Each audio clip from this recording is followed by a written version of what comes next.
Hello ladies and gentlemen, it's Spoony Pizzas here with another Pro Evolution Soccer 2020 video. I'm just going to be bringing you some gameplay from the Juventus vs PES Legends. If you've not seen this, check this out. But basically what I'm going to be talking about today is three things I really like that I've seen from the footage. I haven't played the game yet, so I'm just going off the footage I've seen and yeah, basically saying three things I really like about what I've seen and three things I dislike to keep a nice even balance to proceedings. So you can see here, this is pretty much the same as PES 2019 in terms of the build-up. You know, slightly different shades of colours, but it's more or less the same. So let's just jump straight in to three of the things that, you know, really do excite me. So we're going to start off with the positives and then move on to the negatives. So first off for me is, let's kick things off with the broadcast camera. Now the broadcast camera is really going to add to certainly the gameplay, especially when I'm going to be doing my Master Leagues. I'm going to be turning off the radar because it's not really needed. You know, you can see here, you can see all the players on the pitch, more or less. You know, you have to, you know, have your wits about you and have an idea of where some players are. But generally, most of the time, the players are all on the screen at the same time, so you can take your time and pick that pass. And it looks like a bit more measured game, which is something I really like. But I'll come on to that a little bit later. But yeah, from what I'm seeing, yeah, the broadcast camera is really going to add to the game. It's something that it's been crying out for a while. You know, we all wanted the broadcast camera without the zoom, and they clearly looked at the feedback and have brought it into PES 2020, and I'm really looking forward to this. There are a lot of people saying it takes a little bit getting used to, but that's understandable. But I tell you what, it's not going to be as hard as it was on the, you know, when you modify your camera on the PC, your controls are all really weird. For those that have played it, you will understand what I'm talking about. For those that haven't, basically, if you wanted to go towards goal, you would basically be holding right on your left analog stick. However, your player would be moving sort of up and right on the diagonal. So yeah, it took a little bit to get used to adapt to that, even though it looks really cool on the PC when you've got those modifications for 2019. We won't need that anymore in the future. So this broadcast cam is definitely going to be really quite immersive. And I reckon if you turn off all the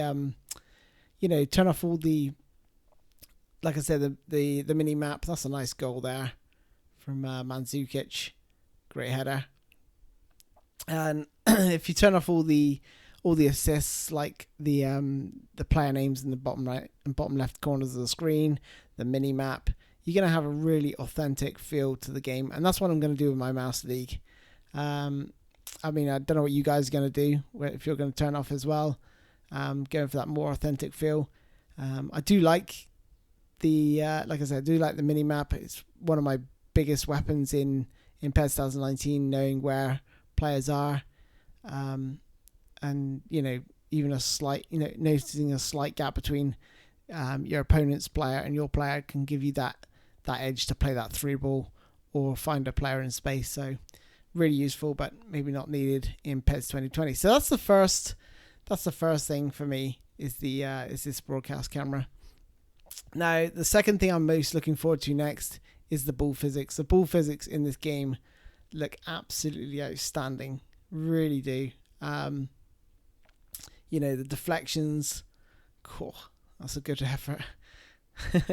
Yeah, the deflections, the way the ball doesn't, you know, when there's a deflect, you know, when you see a player take a shot and it takes a deflection, in PES 2019 the ball would either speed up or go more or less the same speed, whereas now the actual ball either takes the pace off, or it can still contain, you know, more or less keep that momentum, depending how it hits the player that's in the way of the strike. So it's really something I'm really looking forward to. I think it's going to have a big impact. It's going to be interesting to see how that affects the weighted pass. So the weighted pass stat was sort of not as effective as in PES 2019, because the weighted pass would basically, what that would do is, if you play a through ball with a player that's got weighted pass, the ball would slow up very, very quickly. So ideally, it was absolutely perfect for strikers running onto the ball. And I think that's going to be certainly more prominent in PES 2020. There's like this through ball here. See how the way it slowed up just before it reached their player. So that's going to be really cool. It's going to be interesting to see. From what I've noticed in the gameplay, there's a lot of turnover of the ball, both for AI and the player controlling the other side. You find that there's a lot of turnovers in play, as you're seeing here. So it makes you wonder, is how responsive is it?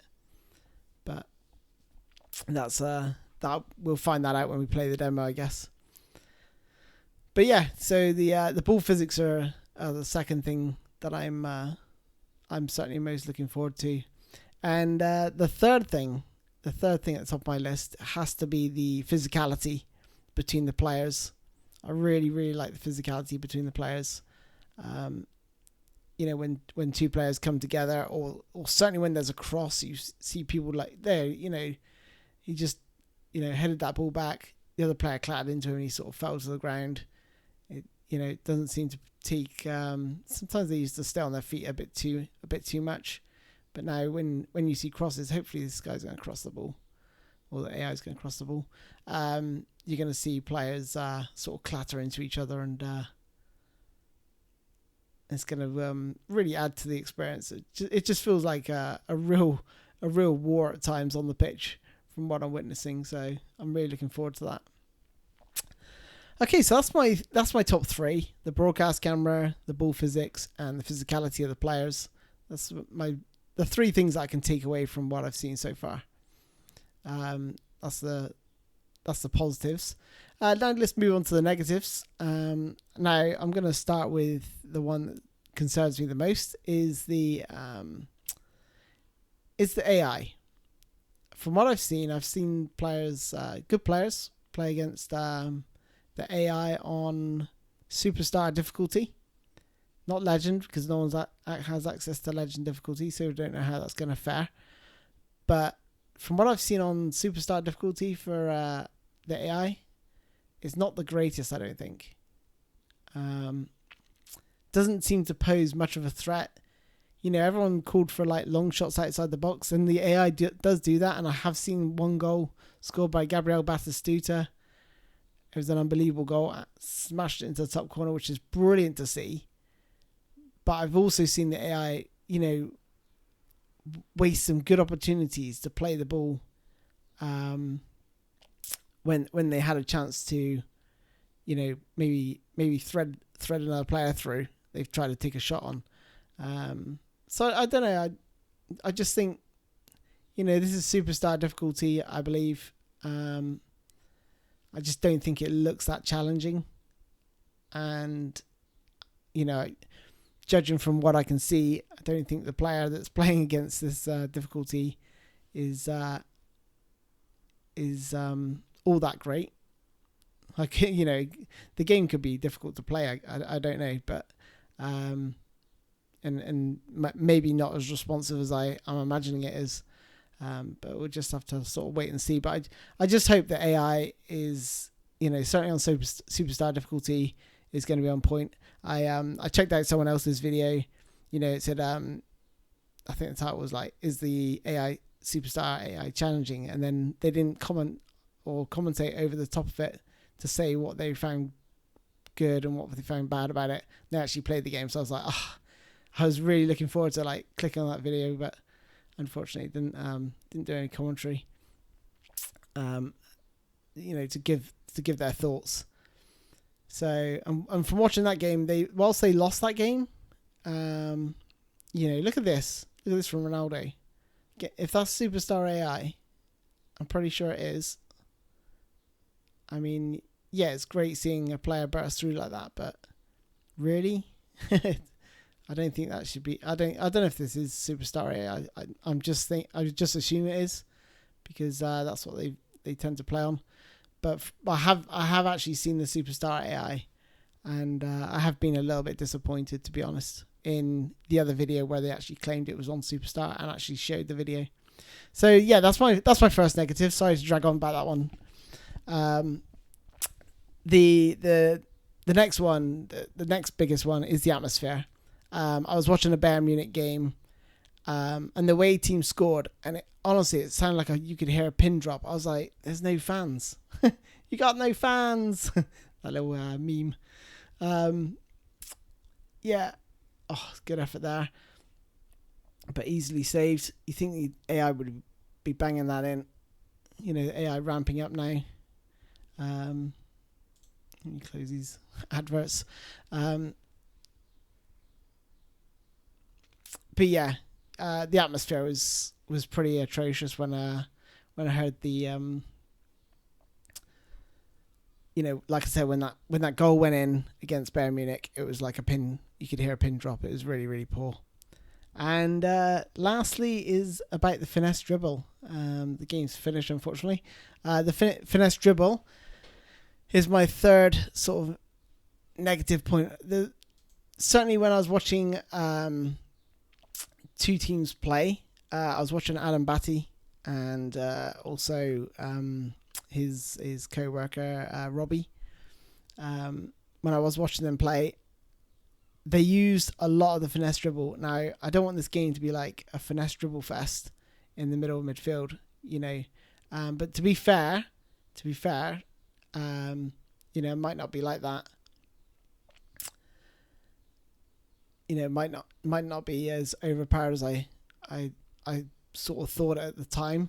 And the reason I thought that was because the amount they were sort of using it. Maybe it was just to sort of show off the finesse dribble, and that's great. And like I said, they were using two of the best teams available. So they were using PES Legends and